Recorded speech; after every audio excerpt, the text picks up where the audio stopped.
വലതുവശത്ത് അണിനിരക്കുന്നു team of Panchavadi. ഗ്രൗണ്ടിന്റെ വടക്കുവശത്ത് അണിനിരക്കുന്നു play boys Thrissur. Faisal substitute.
സടന്തത്ത് സമനിലയായതിനാൽ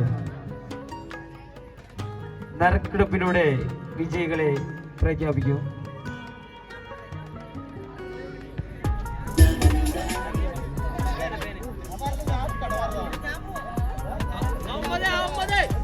ഫൈനൽ പോരാട്ടത്തിലേക്ക് ആര് അർഹത നേടുന്നറിയാൻ ഇനി ഏതാനും നിമിഷങ്ങൾ മാത്രം.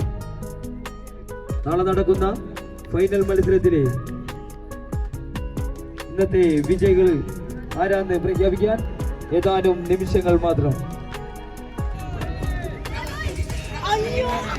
നറുക്കെടുപ്പിലൂടെ പ്ലേ ബോയ്സ് തൃശൂർ വിജയിച്ചിരിക്കുന്നു. നാളെ നടക്കുന്ന ഫൈനൽ മത്സരത്തിൽ പ്ലേ ബോയ്സ് തൃശൂരിനെ PFA തൃശൂർ നേരിടുന്നു.